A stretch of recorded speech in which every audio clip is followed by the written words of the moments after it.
Section 164 ಮೂಲಕ ಒಬ್ಬ ಅನಾಮಧೇಯ ವ್ಯಕ್ತಿ ಬಂದು ನಾನು ಹಲವಾರು ಶವಗಳನ್ನು ಹೂತಿದ್ದೇನೆ, ಅದರಲ್ಲಿ ಮಹಿಳೆಯರು,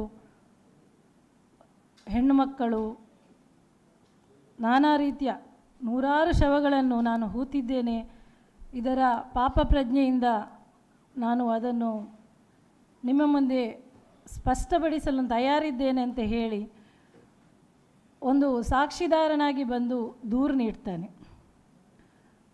ಇದು ನಡೆದಿರುವಂಥದ್ದು 3ನೇ ತಾರೀಕಿಗೆ, ಜುಲೈ 4ನೇ ತಾರೀಕಿನಂದು ಅಲ್ಲಿ FIR ದಾಖಲಾಗ್ತದೆ. ಅದರ ನಂತರ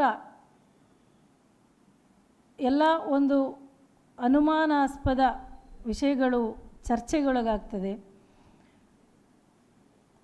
ಏನಂತೇಳಿದರೆ ಇವತ್ತು ತಾರೀಕು 19, ಇಂದಿನವರೆಗೆ ಕೂಡ ಸಾಕ್ಷಿದಾರನಾಗಿ ಬಂದ ಒಂದು ಏನೊಂದು ಭಯಾನಕ ಕೃತ್ಯದ ಬಗ್ಗೆ ವಿವರ ನೀಡಿದ ಒಬ್ಬ ಸಾಕ್ಷಿ ಇದ್ದು ಕೂಡ 19ನೇ ತಾರೀಕಿನ ತನಕ 4ರಿಂದ 19ನೇ ತಾರೀಕಿನ ತನಕ ಒಂದು ಇಲಾಖೆ ಇದನ್ನು ಯಾಕೆ ಒಂದು ಅದರ ತನಿಖೆಯ ಬಗ್ಗೆ ಮುಂದುವರಿಸಿ ಆಸಕ್ತಿ ತೋರಿಸ್ತಾ ಇಲ್ಲ ಎನ್ನುವಂತಹ ಒಂದು ಏನು ಜನರ ಮನದಲ್ಲಿ ಒಂದು ಸಂಶಯ ಆರಂಭವಾಗಿ ಚರ್ಚೆಯು ನಡೀತಾ ಇದೆ. ಭಯಾನಕ ಕೃತ್ಯಗಳು, ಅದರಲ್ಲೂ ಕೂಡ ಹೆಣ್ಣು ಮಕ್ಕಳು 90% ಹೆಣ್ಣು ಮಕ್ಕಳ ಬರ್ಬರ ಹತ್ಯೆಗಳು, ಅತ್ಯಾಚಾರಗಳು, ಕೊಲೆಗಳು ನಡೆದಿದೆ ಎನ್ನುವಂತಹ ಶಂಕೆಗಳು ಕೂಡ ಇಲ್ಲಿ ಕೇಳಿ ಬರ್ತಾ ಇರ್ತದೆ. ಖಂಡಿತವಾಗಿಯೂ ಇಲ್ಲಿ ನಮ್ಮ ಒಂದು ಬೇಡಿಕೆ ಏನಂತ ಹೇಳಿದರೆ, ಇದಕ್ಕೆ ಒಂದು ಕೂಲಂಕುಷವಾದ ಸಮಗ್ರವಾದ ತನಿಖೆ ಶೀಘ್ರವಾಗಿ ನಡಿಬೇಕು. ಈ ಒಂದು ಗ್ಯಾಪ್ ಏನಿದೆಯಾ, ಇಷ್ಟು ದಿನಗಳ ಗ್ಯಾಪ್, ನಿರಂತರವಾದ ಇದನ್ನು ಮುಂದೂಡುವಿಕೆಯು ಒಂದು ಸಾಕ್ಷಿಗಳ ನಾಶಕ್ಕಾಗಿ ತೆಗಿತಾ ಇದ್ದಾರಾ ಎನ್ನುವಂತಹ ಒಂದು ಸಂಶಯ ಕೂಡ ಇಲ್ಲಿ ಬರ್ತಾ ಇದೆ. ಅದೇ ರೀತಿ ಈ ಒಂದು ಹೆಣ್ಣು ಮಕ್ಕಳ ರಕ್ಷಣೆಗೆ ನಾವಿದ್ದೆ ಅಂತ ಹೇಳಿಕೊಂಡು ನಡೆದುಕೊಂಡಿರುವಂತಹ ಸ್ವಯಂ ಘೋಷಿತ ಕೆಲವು ಹಿಂದೂ ನಾಯಕರಿದ್ದಾರೆ.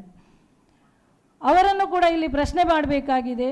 ಇಷ್ಟು ಹೆಣ್ಣು ಮಕ್ಕಳ ಕೊಲೆಗಳು ನಡೀತಾ ಇರುವಾಗ, ದೇಹಗಳು ಅನ್ಯಾಯಕ್ಕೊಳಗಾಗಿ, ದೌರ್ಜನ್ಯಕ್ಕೊಳಗಾಗಿ, ಬರ್ಬರವಾಗಿ ಹತ್ಯೆಗೆ ಒಳಗಾದಾಗ ಇವರು ಎಲ್ಲಿದ್ದಾರೆ? ಯಾಕೆ ಇವರು ಬಂದು ಇವರಿಗೆ ನ್ಯಾಯ ತೊರಗಿಸಿಕೊಡ್ಲಿಕ್ಕೆ ಇವರು ಮೇನ್ ಸ್ಟ್ರೀಮ್ಗೆ ಬರ್ತಾ ಇಲ್ಲ? ಕೆಲವೊಮ್ಮೆ ಇಲ್ಲದ ಹೆಸರೇ ಇಲ್ಲದ ಕೋರ್ಟೇ ಆದೇಶ ನೀಡಿದ ಲವ್ ಜಿಹಾದ್ ಎನ್ನುವಂಥದ್ದು ಇಲ್ಲವೇ ಇಲ್ಲ ಅಂತ ಹೇಳಿದಂತಹ ಲವ್ ಜಿಹಾದನ ಹೆಸರಲ್ಲಿ ಇಟ್ಕೊಂಡು ಹೆಣ್ಮಕ್ಕಳನ್ನು ಇವರು ಹುಡುಕ್ಲಿಕ್ಕೆ ಹೊರಡ್ತಾ ಇರ್ತಾರೆ. ಒಮ್ಮೊಮ್ಮೆ ಅದು ಎಲ್ಲಿಂದ ಬರ್ತದೆ ಗೊತ್ತಿಲ್ಲ.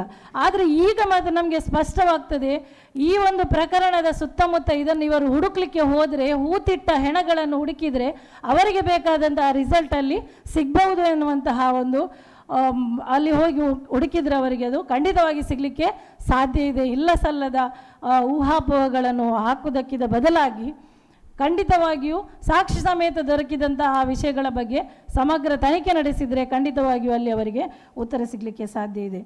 ಪ್ರಕರಣದ ನ್ಯಾಯಕ್ಕಾಗಿ ನ್ಯಾಷನಲ್ ವುಮೆನ್ ಇಂಡಿಯಾ ಮೂವ್ಮೆಂಟ್ ರಾಷ್ಟ್ರೀಯ ಮಟ್ಟದಲ್ಲಿ ಪ್ರತಿಭಟನೆಯನ್ನು ಆಯೋಜಿಸಿದೆ. ನಾವು ಇವತ್ತು ಕರ್ನಾಟಕ ರಾಜ್ಯ ಸಮಿತಿಯ ಪರವಾಗಿ ಪ್ರತಿಭಟನೆಗೆ ನಾವು ಇವತ್ತು ಉದ್ಘಾಟನೆ ಮಾಡ್ತಾ ಇದ್ದೇವೆ. ನಮ್ಮ